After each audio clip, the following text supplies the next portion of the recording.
Los martes a las 8:30 en El Balance nos vestimos de gala para recibir los debates Transforma España. De la mano de Eduardo Serra y moderado por Federico Quevedo, todas las semanas dedicaremos un espacio a reflexionar y debatir sobre aquellos asuntos que contribuyan a transformar el futuro y hacer del nuestro un país mejor.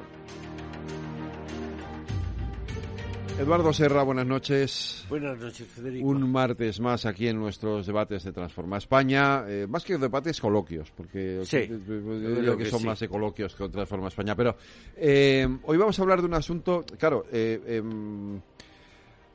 podríamos decir, bueno, no tendríamos por qué tener que hablar de esto en nuestro país en pleno siglo XXI y a las alturas que estamos. Y sí, tenemos que hablar de esto aquí.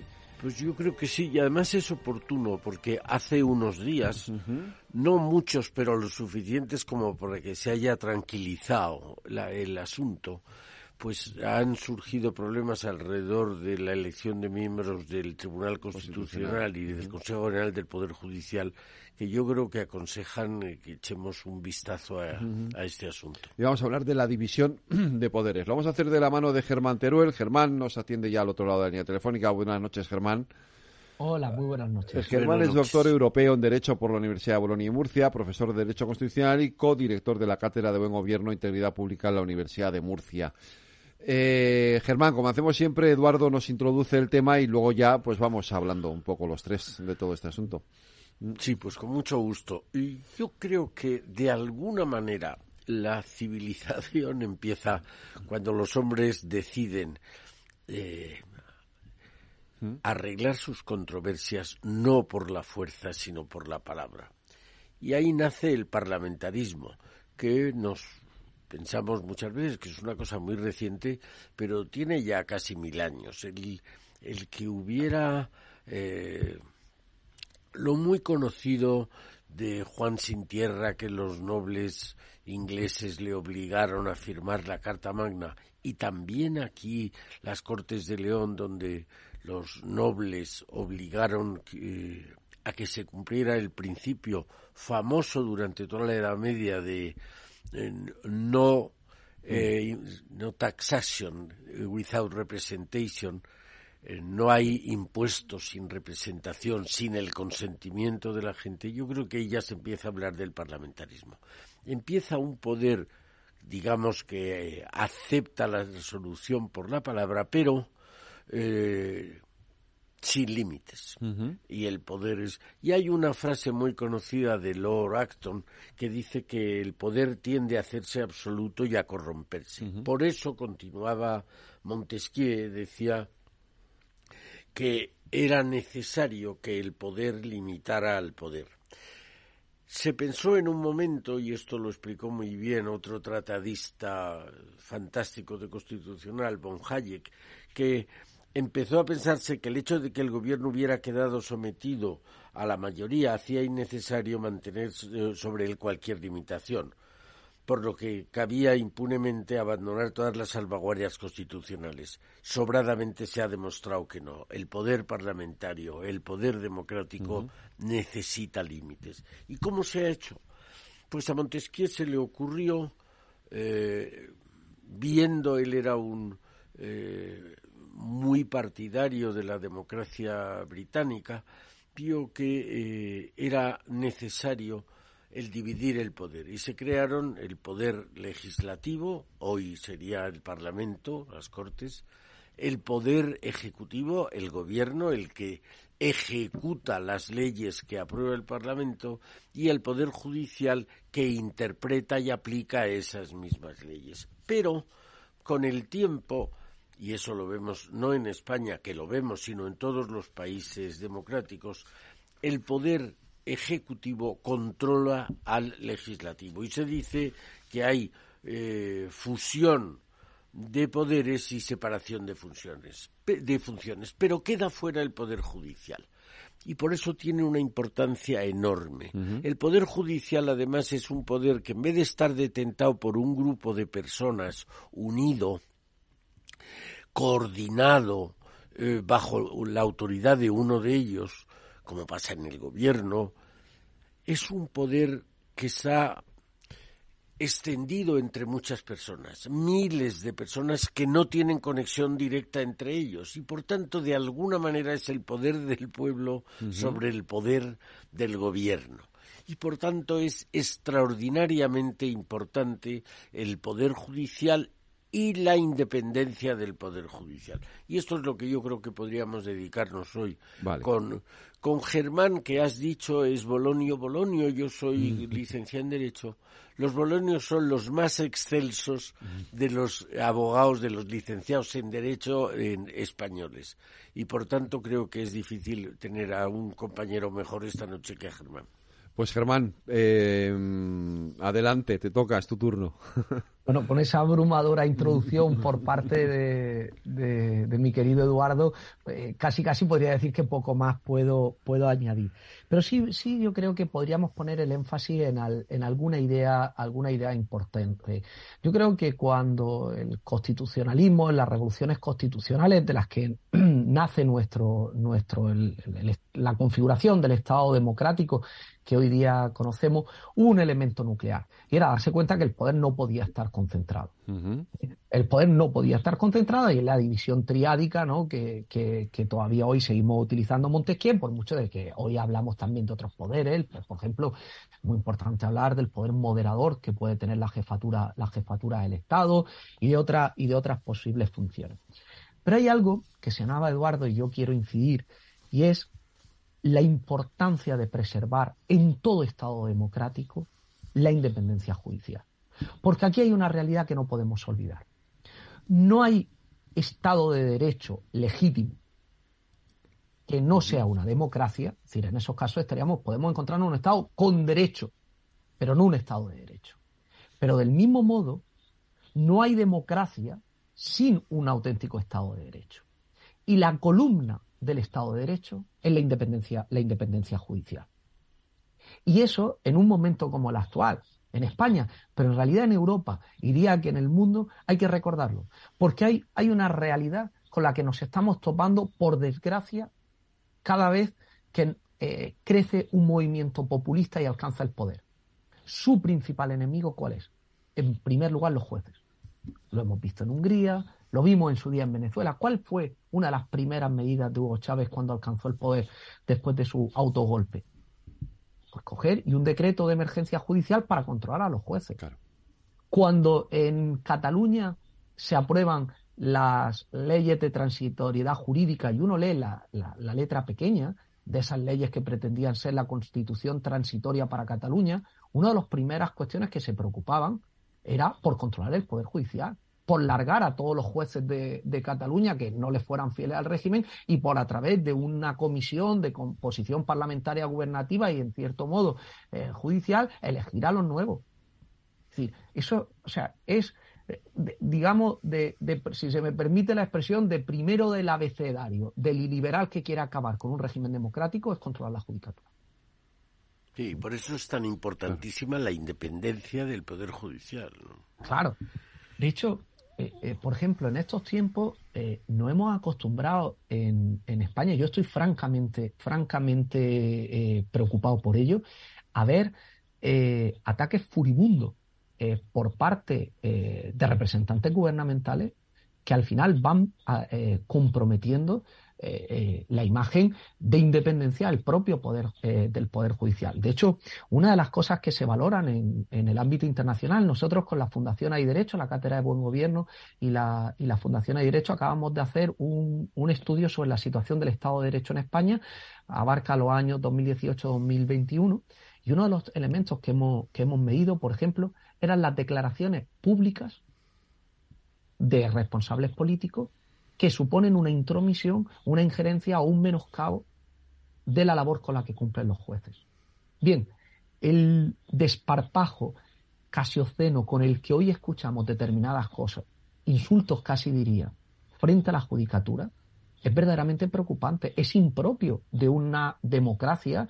O sea, hemos pasado del histórico, las sentencias se respetan, aunque no las compartan, ¿no?, que era lo que digamos la respuesta, por así decir, medianamente polite que en algunos momentos podía dar un político al que un juez le había dado un revés. Hemos pasado un momento en el que cuando un juez daba un revés a una decisión política importante, se dimitía, a cargar y dejarlo a los pies de los caballos. O sea, eso es algo que nos tendría que preocupar como ciudadanos y como demócratas. Tú has dicho casi, pero aquí sin el casi. Hemos escuchado a algún responsable político, bueno, algunos responsables políticos, cargar contra los jueces, llamándolos machistas, fascistas, todo lo habido y por haber, o sea, que de casi nada, sí, con insultos contundentes, además. Yo recuerdo en mi época en el gobierno, no es que se respetaran las sentencias, es que un juez, como dice Germán, te daba un revolcón y decía la sentencia se acata. No, se acatan las sentencias. Se acata, no hay más que hablar. Que luego es verdad que nuestro Estado de Derecho, y todos estáis de acuerdo conmigo, nuestro Estado de Derecho es muy garantista. Es decir, que tú, ante una sentencia con la que no estás de acuerdo, tienes todas las abierta toda esa vía de los recursos. Sí, desde luego. Que eso no ocurre en todos los Estados de Derecho. Y eso yo creo que es la verdadera raíz. Germán decía el populismo, y en general todos los movimientos iliberales, que en el fondo no son demócratas, ni en el fondo ni en la forma, como vemos. ¿Y por qué? Porque al final de la democracia respira un cierto relativismo. Yo tengo mis ideas, pero igual no tengo siempre la razón. Hay que aceptar que a veces no se tiene razón. Los populistas, eso ni se les pasa por la cabeza. Ellos tienen la razón por el artículo primero. Bueno, lo estamos viendo ahora, con un asunto muy concreto, ¿no? Y yo creo que contra esto, los que no somos iliberales, tenemos que darnos cuenta que este es un peligro real contra la democracia. Y contra la democracia quiere decir contra el respeto a los derechos humanos, contra el respeto a las minorías, contra el respeto a la Constitución. Todo eso es lo que está en riesgo por unos señores que de verdad, cuando se les rasca, no mucho, un poquito, se les ve que no son demócratas. Germán. Sí, totalmente de acuerdo. Y añado además otro elemento a la conversación que me parece importante. Claro, hablamos de independencia judicial y además, como ha dicho muy bien Eduardo, una de las características del Poder Judicial es que un diputado no es un poder del Estado. Sin embargo, un juez en Bollullo, en el pueblo más perdido de España, es un poder del Estado. Y eso tenemos que reivindicarlo.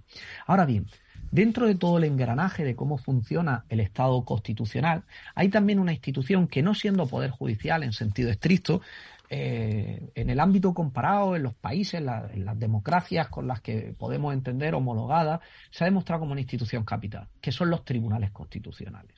Y aquí también tenemos quizá que preocuparnos sobre la situación en la que se encuentra el Tribunal Constitucional hoy día en España. Por un lado, lo ha apuntado en la introducción Eduardo, hace relativamente poco, es decir, hace una semana, yo no sé ya si hace un mes, se vivió una profunda crisis institucional que llevó al enfrentamiento entre el Tribunal con el Congreso de los Diputados. Ahí oímos disparates como el Congreso es la Cámara de Representación del Pueblo y, por tanto, ¿quién es el Tribunal Constitucional para enmendarle la plana al órgano, digamos, de representación del pueblo español? Pues bien, por supuesto que el Tribunal Constitucional es quien para enmendarle la plana. Porque, por suerte, en un Estado constitucional, por mucho que uno ostente la representación, no hay ningún poder ilimitado. Ni siquiera el pueblo tiene un poder ilimitado. El pueblo también tiene que actuar a través de los cauces constitucionales, ni mucho menos sus representantes en sede parlamentaria. Si se violan un derecho fundamental, pues ahí tenemos un órgano de garantías como es el Tribunal Constitucional. Claro, mi preocupación, tomando una expresión de quien fuera presidente emérito del Tribunal Constitucional, el profesor Cruz Villalón, es que por culpa del manoseo político del tribunal, hoy día, y aquí la expresión que lo utiliza, está en riesgo de caer en una, perder, no lo voy a decir con literalidad, pero en perder su autoridad moral respecto del ámbito institucional. Y esto puede ser un gran problema, porque al tribunal le corresponde, es decir, sigamos en el juego, en el reparto de poderes. Si el rey, como jefe del Estado, tiene un cierto poder moderador, pero muy neutralizado, muy soft, que debe ejercer siempre de una gran prudencia por su autoridad, pero luego tenemos ese gran poder moderador al que le corresponde salvaguardar nuestro pacto fundamental, que es la Constitución, que es el Tribunal Constitucional. Y si de repente tenemos un tribunal manoseado, cooptado políticamente, no va a poder cumplir con esa función. Claro. Claro, si los tribunales en general tienen como función la de interpretar y aplicar las leyes, el Tribunal Constitucional, y dejemos a un lado si es poder judicial o no, que tienes razón y no lo es, pero con independencia de eso, su función es interpretar la Constitución. Entonces, la Constitución, que es uno de los límites al poder, según la teoría clásica que hemos esbozado al principio, la Constitución tiene que ser interpretada por un poder independiente, que no sea... Por eso era tan importante el debate de si a los miembros del Tribunal Constitucional los debe nombrar una mayoría simple o una mayoría cualificada del Parlamento, porque eso quiere decir que lo nombra una parte de las fuerzas políticas o lo nombra la mayoría de las fuerzas políticas. Y eso es muy importante porque esta Constitución que tenemos, que ya va siendo de las largas, es una Constitución que tiene por encima de todo, a mi modo de ver, por encima de todas las cualidades, tiene una, y es que no se puede decir que sea una Constitución hecha por los conservadores, ni por los liberales, ni por los progresistas, ni por los moderados, como pasaba con las del siglo XIX, sino que es una Constitución de todos, revalidada por una mayoría extraordinaria del pueblo español. Por eso cuando se dice que no es democrático o que la Constitución fue aprobada hace muchos años, mire usted, eso no tiene nada que ver. La de Estados Unidos tiene muchísimos más años y la de Inglaterra ni siquiera está escrita. Eso exige tener un respeto absoluto a los miembros del Constitucional. Y una de las cosas que has dicho, Germán, el de que los jueces, a diferencia de los diputados o de los ministros, que no son un poder del Estado, eso obligaría, a mi juicio, a una medida que no se tomó en su debido tiempo, pero que habría que tomarla. En los tiempos de la transición, el recordado general Gutiérrez Mellado prohibió que los militares actuaran en política. Y eso disolvió las dudas que había del sentimiento democrático de los ejércitos. Pero si un militar, por alto que sea su rango, no es un poder del Estado, y el juez sí lo es, y al militar se le prohíbe actuar en política, con mucha más razón, el juez que pasa a actuar en política no se le debería volver a dejar actuar como miembro del Poder Judicial. Y esto, en algunos casos, y lo hemos pagado muy caro, no se ha cumplido. Germán. Estoy totalmente de acuerdo. De hecho, en Italia recientemente han abierto un debate al respecto y una de las medidas reformistas, regeneracionistas en nuestro país, yo creo que tiene que ser hablar de las puertas giratorias dentro del ámbito de la judicatura con la política. Y uno no puede pasar, sobre todo además de determinados órganos sensibles, la Audiencia Nacional a ministro y de ministro volver a estar enjuiciando. Pero luego hay otra cosa que quizás sea más complicado de ver y que se está convirtiendo también en algo a considerar. Hay que tratar también de impedir una especie de cursus honorum que se ha creado dentro del ámbito jurídico judicial, donde, digamos, uno va ascendiendo de acuerdo con sus lazos clientelares con un partido u otro, vertebrado a través de determinadas asociaciones, y entonces pues lo hacen del Consejo General del Poder Judicial. Si uno se porta bien en el Consejo, ahora lo ascendemos a magistrado constitucional. Entonces se va creando una especie de ya digo, de cursus honorum clientelar, que yo creo que está perjudicando muy mucho la independencia y la independencia de estos grandes órganos. De hecho, si a eso unimos la mala praxis, que yo creo que ha sido germen de parte de la gran corrupción, por así decir, del modelo hablaba Eduardo de mayorías simples o mayorías cualificadas. Es decir, nuestra Constitución exige mayorías cualificadas para estos nombramientos. Me refiero a Tribunal Constitucional o me refiero, por ejemplo, a vocal del Consejo General del Poder Judicial. ¿Qué es lo que se han hecho? Si se los reparten y entonces dicen, no, tú nombras a los 3 tuyos, yo voy a nombrar los 2 míos y no nos vetamos mutuamente. Tú metes a 3 soldados de los tuyos, yo voy a meter a 2 de los míos. Que no haga falta ni siquiera levantar un teléfono. Ellos ya saben perfectamente cómo tienen que operar. Claro, eso al final además está dando una consecuencia y lo hemos visto, por ejemplo, en esta última crisis institucional. También lo apuntaba Eduardo. Nuestra Constitución es por primera vez una Constitución de verdad de consenso. Es una Constitución de integración. Y ahora corresponde a todos en particular, pero muy especialmente al Tribunal Constitucional, sobre todo visto un contexto político en el que somos incapaces de reformar la Constitución, a diferencia de lo que han hecho nuestros países vecinos, de preservar la actualidad, la vigencia, pero también el espíritu de integración de la Constitución. Claro, cuando las sentencias del Tribunal Constitucional salen como si fueran mayorías parlamentarias, los 6 progresistas y los 4 conservadores, ¿qué va a pensar la gente?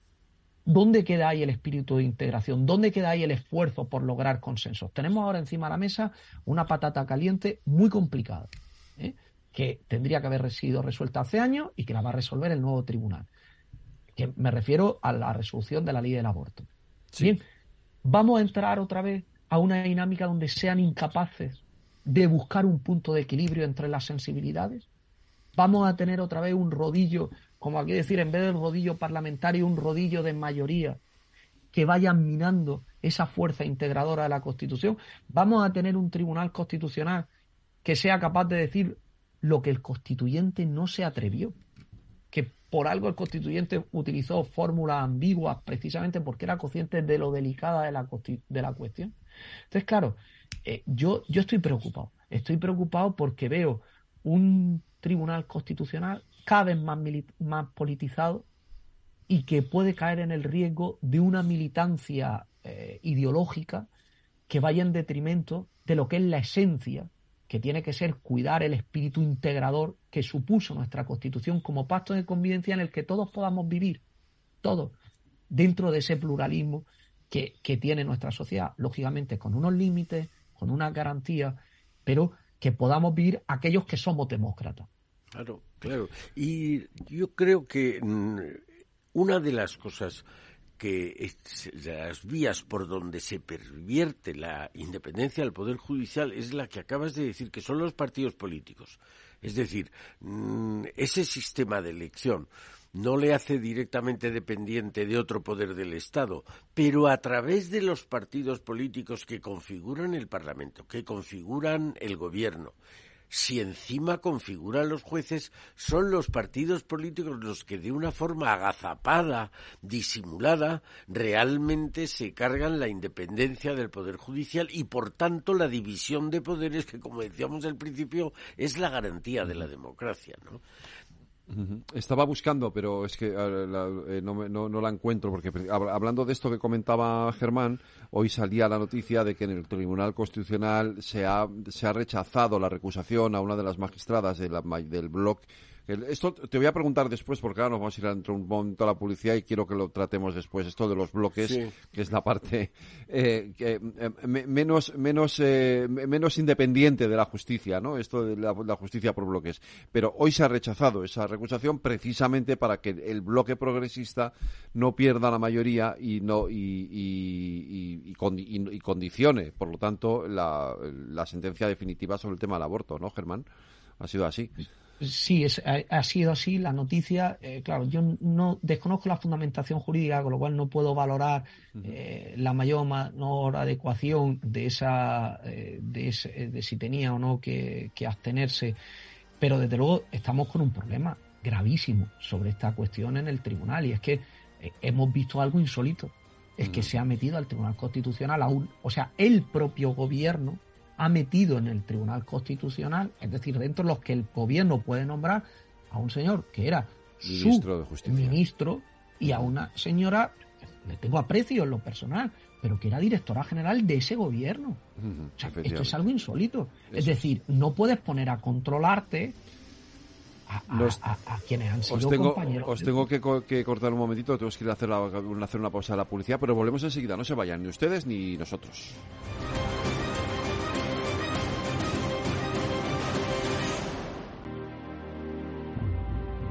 Transforma España. Las 9 de la noche seguimos aquí en el Capital Radio, en el balance de nuestros debates Transforma España. Germán, te preguntaba por esto, porque, yo quería introduciros a los dos en esta cuestión. Le decía ahora a micrófono cerrado a Eduardo, claro, siempre sabemos como que más o menos nos hacemos una idea de por dónde va a ir el Tribunal Constitucional, dependiendo de qué bloque sea el que tenga la mayoría. Y esto, a mí, francamente, me resulta muy poco independiente.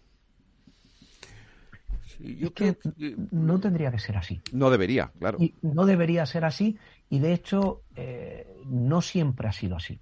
Ya. Es decir, al final, cuando cuando los magistrados son personas de reconocido prestigio, de indudable solvencia técnica, al final, claro, lo que tiene es personas con criterio propio. Y es verdad que dentro de la interpretación jurídica puede haber sensibilidades distintas, más aún en la interpretación de la Constitución. Por poner un ejemplo, en los Estados Unidos uno de los grandes debates sobre quiénes pueden o no, entre los magistrados allí del Tribunal Supremo, es entre los originalistas y los, entre comillas, progresistas. Originalistas, aquellos que creen que la Constitución de los Estados Unidos tiene que ser interpretada de acuerdo con la mentalidad del constituyente. Es decir, estamos hablando de una Constitución del 1700, y los, entre comillas, progresistas, que entienden que no, que la Constitución, pues bueno, es una norma que tiene que puede ser interpretada en sentido evolutivo de acuerdo con la realidad social del momento en el que tiene. Puede haber distintas sensibilidades. Ahora, eso es muy distinto a lo que nos estamos encontrando. Es decir, lo que nos estamos encontrando es a una división del Tribunal Constitucional por bloques de quién me han nombrado, y que prácticamente lo que trasluce es que se siente en una extensión del partido político que los ha puesto ahí.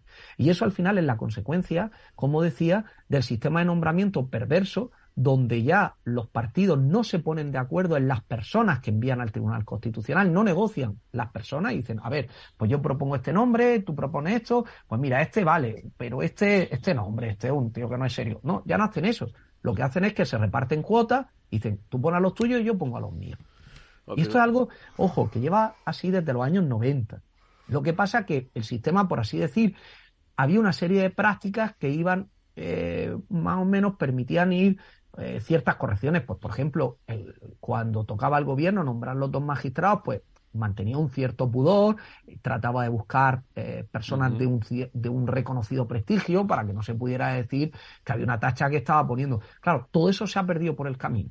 Se ha ido perdiendo por el camino, y ya estamos en un momento en el que lo que parece que es el objeto es convertir el Tribunal Constitucional en una tercera cámara política.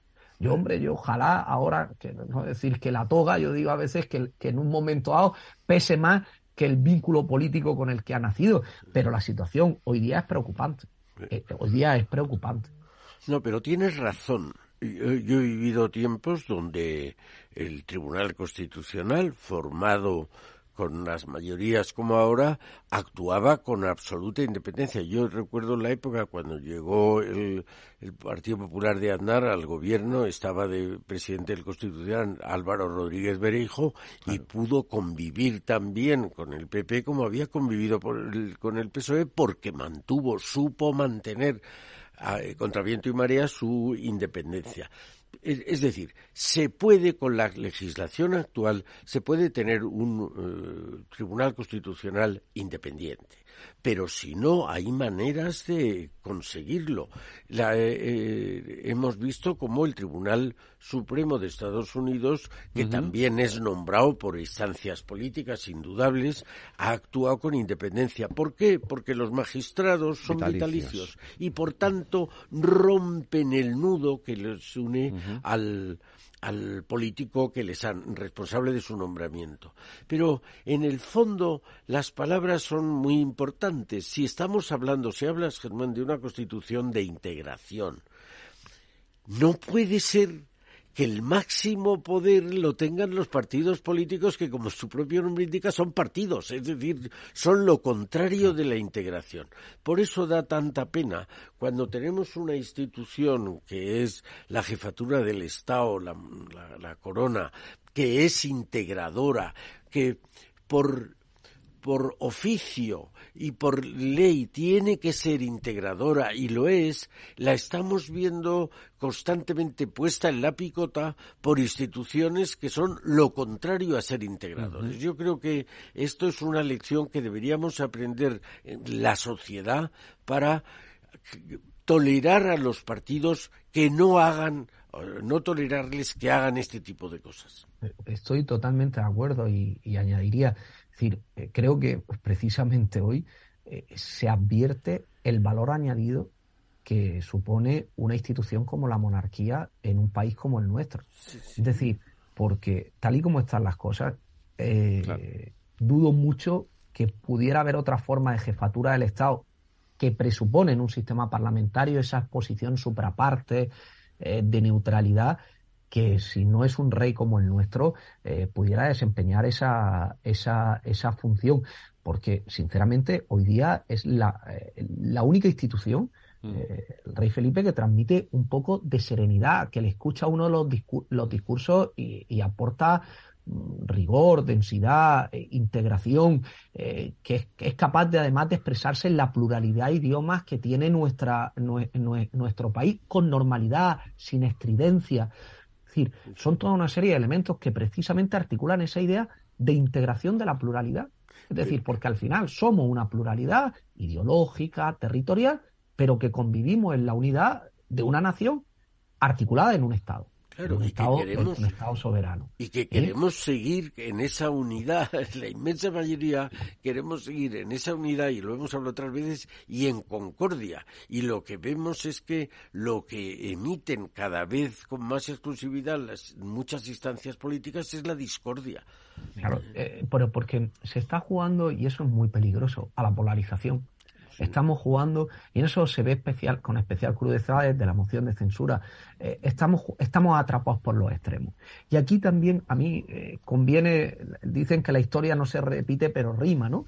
Y yo ahora a mis alumnos les pido que lean, que vean documentales sobre lo que fue la República de Weimar. La República de Weimar nace en el periodo de entreguerras, una magnífica constitución en Alemania, que podríamos casi decir que la podríamos querer para hoy, porque era una constitución muy moderna, democrática, etcétera.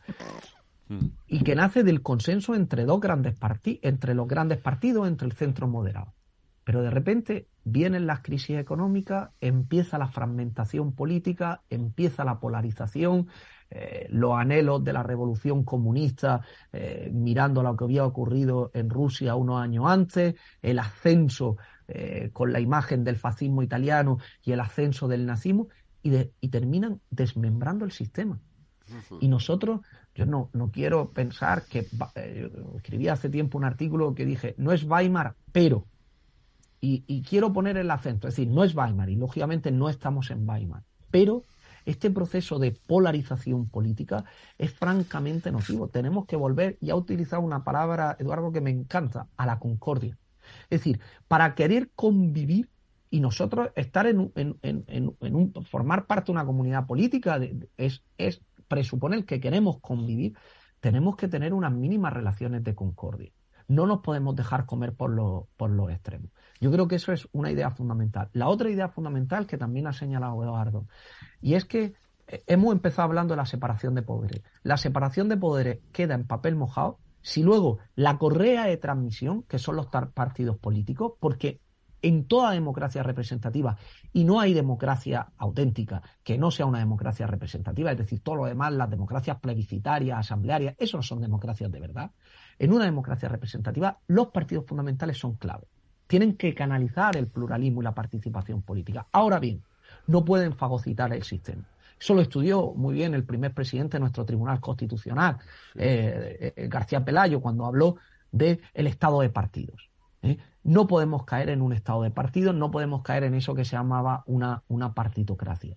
Y yo creo que esos dos elementos, el riesgo de polarización que acabe con la concordia política y luego, por otro lado, el riesgo de esa partitocracia, de ese fagocitamiento de los partidos del funcionamiento institucional, están hoy día muy presentes y ponen en riesgo, y siento ser tan claro porque a mí me gusta transmitir un mensaje de ilusión, y de hecho cuando se habla de los años 90, pues eran unos momentos en los que yo creo que nuestro país todavía vivió ese impulso de la transición e incluso transmitía gran ilusión desde en general como país, ¿no? Había un proyecto de país, ¿no? Sin embargo, hoy día veo que se está agotando el proyecto de país y que para colmo el orden institucional se ve amenazado por esta doble tendencia, la de la polarización y la de la colonización partidista. Y no sé qué revulsivo, qué catarsis se tiene que producir para que esto cambie, pero desde luego pongo vela para que esto se corrija, porque me parece fundamental el que retomemos el rumbo y aprendamos en ese sentido de que en un momento todavía más difícil, porque en la transición, y eso Eduardo lo podrá contar mejor que yo, hubo aún más tensión, había muertos diarios en las calles, había terrorismo, había una crisis económica fortísima, y supimos con concordia salir adelante, firmar unos pactos de la Moncloa que fueron presupuestos para sentar las bases económicas y sociales de lo que fue luego el pacto político de la transición, llevar adelante una descentralización de un Estado unitario que luego habrá llevado excesos, pero que en general creo que ha sido beneficiosa, sin perjuicio de que tengamos que reconducirla. Es decir, hemos construido un gran país y ahora tenemos que cuidarlo. O sea, yo lo digo, hemos heredado una casa, yo nací en el año 86, hemos heredado una casa magnífica, pero tenemos que cuidarla. Quizás porque entonces, Eduardo, teníamos los riesgos tan presentes que nos daba miedo perder lo que habíamos conseguido y ahora no. Puede ser. Había temor a volver al pasado que entonces era más reciente, ahora afortunadamente es más lejano. Pero verás, Germán, estando completamente de acuerdo con lo que dices y participando de tus sentimientos, te diré que yo soy optimista. ¿Por qué? Porque esta polarización, que se puede situar en la moción de censura, poco antes, poco después, es porque han nacido unos partidos situados a los extremos de los dos partidos mayoritarios con vocación de gobierno, que eran el PSOE y el PP. Entonces, hasta que aparecieron estos partidos en los extremos, PP y PSOE se disputaban los votos que había entre ellos, que eran los votos del centro, los votos moderados. Y las propuestas que hacían era uno para ganar los votos del otro y otro para ganar los votos del uno. Y por tanto, convergían hacia el centro.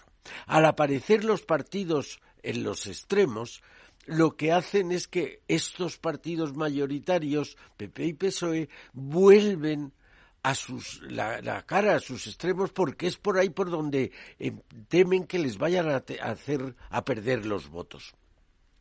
Pero desde ese año 15 o 18, donde sea, lo que está pasando es, uno, que todas las encuestas están demostrando el hastío hacia la política por parte de la ciudadanía.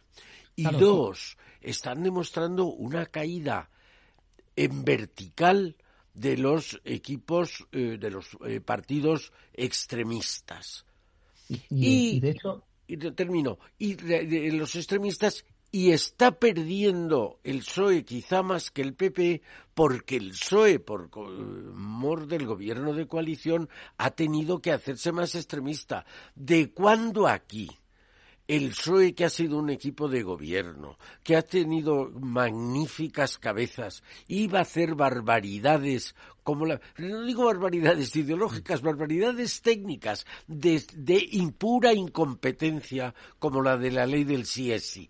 Eso el PSOE no lo hubiera hecho jamás. Entonces, en la medida en que estos partidos extremistas están perdiendo el apoyo de la ciudadanía, hará que los partidos mayoritarios vuelvan a la moderación y al consenso y a lo que dices la concordia.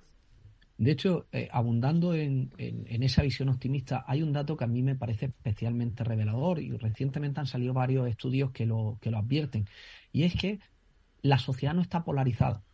Es decir, estamos observando justo el fenómeno contrario al que se produjo en la transición. En la transición había una sociedad, en general, es verdad, que yo creo que estaba un poco atemorizada por la situación, pero había focos muy radicalizados, muy radicalizados, y sin embargo, las élites políticas supieron apaciguar. Y pienso especialmente en el Partido Comunista. Es decir, pongamos, por ejemplo, lo que podría haber sido la manifestación de después de la matanza de los abogados de Atocha, por poner un ejemplo. Aquí, sin embargo, en el momento actual, yo creo que el dato que nos permite ser optimistas es que la sociedad no está polarizada y no quiere esa polarización.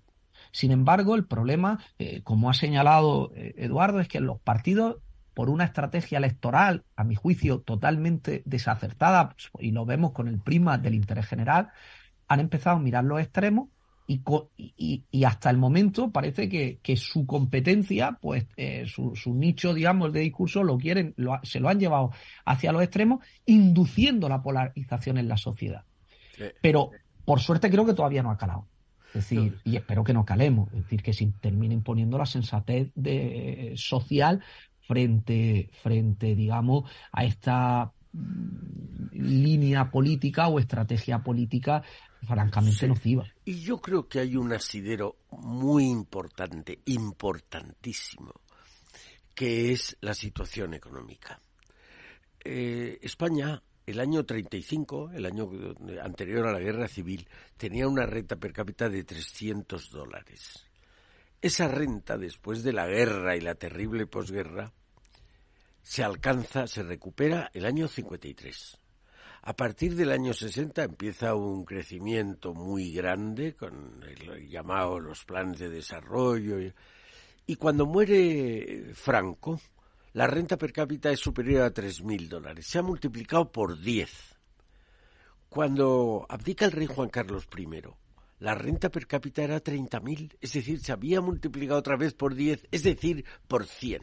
Yo entiendo que un padre que se le mueren sus hijos de hambre sea extremista y polarizado y todo lo que haga falta ser, y eso pasa en países con $300 de renta per cápita o menos, pero con un país como el nuestro, europeo, que ha crecido lo que ha crecido, yo eso ya lo veo poco posible. La crisis del 8, la crisis financiera, que fue enormemente grande, sin llegar ni muchísimo menos a la situación antigua que acabo de describir, ha sido el caldo de cultivo donde han nacido estos partidos extremistas.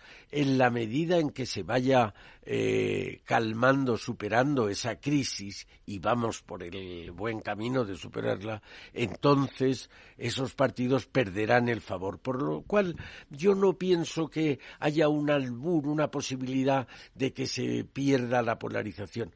Creo que en la medida normal que la sociedad se vaya desarrollando, y como tú decías, la sociedad actual rechaza la polarización. Con el problemas económicos que tenemos, rechaza la polarización. ¿Por qué? Porque la gente que se da cuenta que hay las facilidades que hay la educación que hay el estado de bienestar que tenemos, la gente no se tira al monte. No se tira al monte, por mucho que creamos que el vociferar de algunos nos puede augurar lo contrario. Yo en eso estoy tranquilo y espero que cuanto antes volvamos a la moderación y, repito, a la concordia. Germán. Me sumo a esos buenos augurios. Sí, yo creo, y además en eso vamos a ver qué nos depara el nuevo ciclo electoral. Yo hablo alguna vez que gane quien gane, quizás tendríamos que retomar la idea de la abstención patriótica. He perdido la esperanza en que en España podamos ver gobiernos de coalición, pero por lo menos que asumamos que para el buen funcionamiento de nuestro sistema democrático es necesario que haya dos partidos principales, no digo que no puedan haber otros, pero dos partidos principales que vertebren el sector conservador y el sector progresista, pero que sean partidos que estén de verdad comprometidos con el buen funcionamiento institucional. con nuestros, valores constitucionales. Y aquí es importante esa llamada a que el PSOE vuelva a ser un partido de Estado. Porque si no, sí que hay un alto riesgo de que el régimen constitucional se debilite. Y tenemos todos que tratar de ayudar y apostar porque vuelva a haber un partido socialdemócrata que sea un partido de Estado, y también por la derecha un partido, digamos, conservador, pero que sea un partido de Estado. Que sean capaces de tender puentes, de ponerse de acuerdo en las cosas que hay que ponerse de acuerdo, en discrepar lealmente. Hay una expresión que a mí me gusta mucho de los ingleses. Ellos hablan del gobierno de Su Majestad la Reina, pero hablan también de la leal oposición a Su Majestad, al gobierno de Su Majestad a la Reina, porque son conscientes que tan necesario es que haya un buen gobierno como una buena oposición, que actúen con lealtad. Y en eso me parece fundamental, y ojalá que el nuevo ciclo político, ahora vamos a tener unas elecciones autonómicas, unas elecciones nacionales, aporte, digamos, eso que señalaba Eduardo, es decir, que vayan alejando de los partidos del extremo y que podamos ver, por lo menos en asuntos de Estado, un acercamiento. Y además, y en primer lugar, que también asuman los partidos esa despolitización, es decir, que no pueden colonizar todos los ámbitos de la vida pública. Os quería llevar a eso porque quiero decir, entiendo que después de las elecciones, es decir, ahora ya nadie piensa en que se vaya a volver a retomar el desbloqueo de los nombramientos en el Consejo del Poder Judicial. Esto va a quedar así ya hasta las elecciones, sin duda.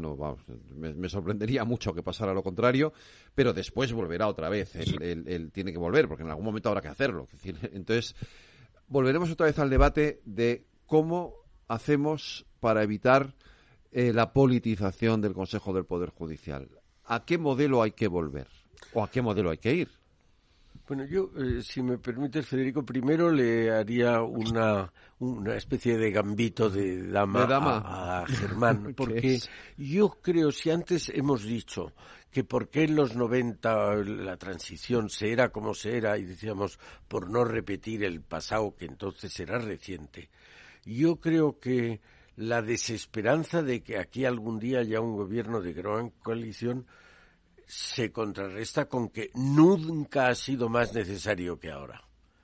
Nunca ha habido más, en la democracia española nunca ha habido mayor polarización. Eso que comentábamos antes de los ministros criticando abiertamente las resoluciones judiciales y a veces casi insultando a los jueces, eso no lo habíamos visto en 40 años de democracia. Bueno, es más necesario que nunca lo que tú dices, la despolitización de muchas instituciones que no tienen por qué ser políticas, y segundo, el que pueda llegarse a acuerdos entre el gobierno y que aquí también sea la leal oposición. Uh-huh. Sí, siguiendo, y luego entro a la respuesta más directa a la pregunta. Yo creo que uno de los grandes retos que tenemos encima de la mesa es precisamente lo que señalaba Eduardo, de asumir un cierto ideal reformista, ¿no? En nuestro país. O sea, han pasado 40 años, hay grandes cambios y necesitamos un cierto compromiso con apuntalar nuestro orden institucional. Hemos sufrido la crisis en Cataluña, ha tensionado mucho. La constitución territorial, la ordenación territorial prácticamente ha saltado por los aires. Se logró capear en su día el plan Ibarretxe, pero la situación, la crisis en Cataluña ha explosionado. Es decir, tenemos que repensar algunas cosas y para eso, como decía Eduardo, es más necesario quizá que nunca ser capaces de formar grandes pactos de Estado en cuestiones esenciales, por no hablar ya de temas que escapan un poco de lo que es mi ámbito de conocimiento, pero que como ciudadanos podemos advertir que son fundamentales: pensiones, etcétera, etcétera, ¿no? Sí. La transición digital, tantas cuestiones del ámbito económico que también, como en su día hubo unos pactos de la Moncloa, hoy día llaman a un gran concierto desde esa perspectiva. Y quizá para poner el granito de arena, cuando empiece la nueva legislatura, pues podrían empezar asumiendo una serie de buenas prácticas con el nombramiento de los nuevos vocales del Consejo General del Poder Judicial. Y digo una cosa: con las mismas leyes El Consejo es verdad que hubo una original y luego cambió. Pienso fundamentalmente en Tribunal Constitucional, pero sería extensible a cualquier otro, ¿eh? Es decir, a cualquier otro órgano de los que son de designación parlamentaria. Con las mismas leyes se han hecho las cosas bien y mal. Lo ha señalado antes también Eduardo. E incluso hemos tenido ahora unas leyes muy buenas y han sido capaces de pervertirlas. Pienso, por ejemplo, en el nombramiento de la Agencia de Protección de Datos, que ha terminado teniendo que anularlo el Tribunal Supremo porque habían dado los nombres los partidos políticos antes del concurso público que exigía la ley. Es decir, una cosa que era vergonzosa. Entonces, con unas ciertas buenas prácticas, en un momento dado, y es que es buenas prácticas, o sea, podemos esforzarnos en diseñar modelos. No hay modelos perfectos. Europa nos apunta a que allí donde hay Consejo General del Poder Judicial, no todos los países tienen un Consejo General del Poder Judicial, allí donde lo hay, pues que sea un modelo mixto, que le volvamos a que la mitad de sus miembros lo elijan jueces y magistrados por un sistema además en el que tratemos de evitar la mediación necesaria o disminuir el peso que tienen las asociaciones judiciales, y luego que la cuota política sea una cuota política donde consensúe de verdad las personas que está enviando. Sí. Y donde uno tache a los correvidiles que les presente el otro. Es decir, eso que dicen ahora, no, yo no les voy a vetar a los nombres que me ponga el otro. Por supuesto que me reservo un derecho de veto. Y si usted me pone un nombre manifiestamente de un pelele suyo, yo se lo voy a vetar. Y usted me veta si yo trato de colarle un sapo. Lo que no puede ser es, como se dijo con la última renovación que hizo el Parlamento de los magistrados del Constitucional, yo me trago mis sapos, pero bueno, como le hago que se trate ellos también los suyos, no, esto no puede ser una competición de meter sapos al otro. Tiene que ser una competición de buscar gente que de verdad tenga la independencia y el alto reconocimiento que merecen para poder estar ahí y que al final no sea un sapo para ninguno, sino que con una cierta normalidad pues pueda ser asumido. Hombre, sabrá que tendrá una sensibilidad más de un lado o más de otro, pero que sea una persona con independencia de criterio. De acuerdo. ¿Ibas a contestarle la pregunta de Federico, Germán? Bueno, la daba por contestada en el sentido ese, es decir, que no hay un modelo... Que con las leyes actuales, aplicándolas bien, se puede hacer. Vale, Claro, aplicándolas bien, y que puestos a cambiar algo, pues devolvería que en lugar, tal y como está ahora, la elección de los vocales, donde todos los vocales del Consejo los termina eligiendo el Parlamento, volvería al diseño original, que es además al que nos insta Europa, eso donde...